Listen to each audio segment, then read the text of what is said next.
People have information about direct sell, they don't have any knowledge. और वो information कहां से है? 4, 10, 20, 50, 100 लोगों से सुना हुआ है बस। ये ठीक नहीं है, ये खराब है, ये बेकार है, कोई जुड़ता नहीं है, काम नहीं होता। अच्छा, लोग मुझे बोलते हैं हमारे पास को जो मिलते हैं सब नेगेटिव है, जो मिलता है सब फेलियर है।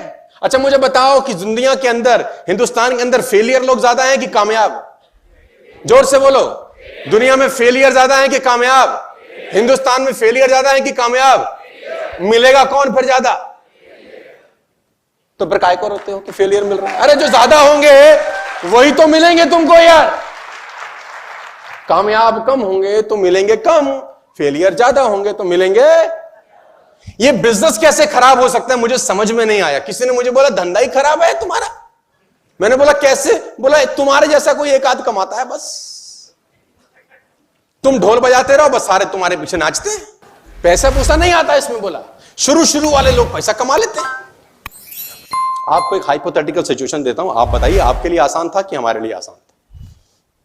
मैं उस दिन भी ट्रेनिंग में किसी को बता रहा था, कितने लोग प्रॉपर्टी से बिलोंग करते हैं, प्रॉपर्टी खरीदी है, बेची है, डीलर्स हैं और ये सब कुछ करते हैं।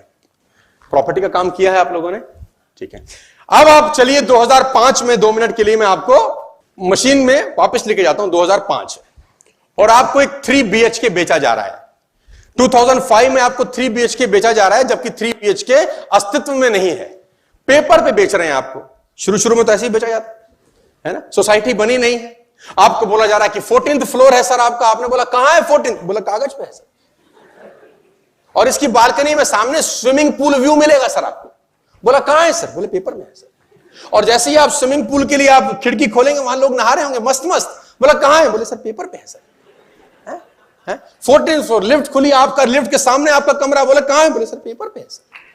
आप सोचिए, ध्यान से सोचिए, और जिस एरिया में आपका ये फ्लैट है या जहां सोसाइटी बनने वाली है, कभी कभी तो मजाक ये है कि वो जमीन भी आप ही के पैसों से खरीदी जाती थी, है ना। बहुत सारे लोगों के फ्लैट बुक किए जाते थे जब तक रेरा नहीं आया था। वही पैसा लेके वो जो बिल्डर था वो बाय करता था प्रॉपर्टी, आपको पेपर बेचा जाता था, जबकि अस्तित्व में कोई चीज।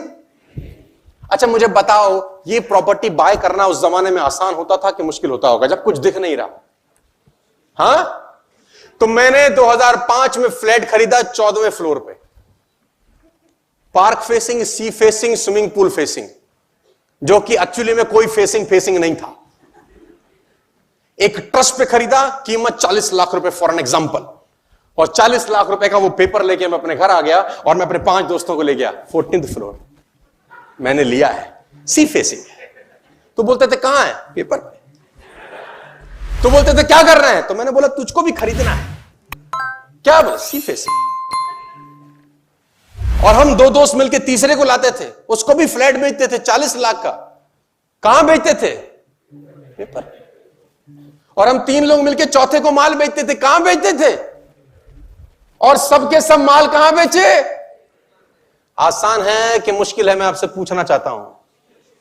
आज सोसाइटी मान लेते हैं बन गई है, फॉर एग्जांपल सोसाइटी बन चुकी है, और बिल्डर आपको बोलता है सर ये 14th फ्लोर है, आप चलिए हम आपको ऊपर लेके जाते हैं। और लिफ्ट से आप गए, लिफ्ट का दरवाजा खुला, सामने आपकी एंट्री हुई रूम के अंदर, और जैसे ही खिड़की खुली, सामने सी फेसिंग है, सामने स्विमिंग पूल फेसिंग है, सामने पार्क फेसिंग है, बच्चे वहां झूला झूल रहे हैं, ऊपर से आप देख रहे हैं, लोग नहा रहे हैं, सामने मंदिर की घंटी बज रही है, एक माता वहां आरती कर रही है, आप सब अपनी आंखों से देखे हैं। अब आपको बोल रहा है यही 14th फ्लोर सर 40 लाख का भी नहीं है, आपके लिए ऑप्शन है 25 लाख रुपए का, आप खरीद सकते हैं।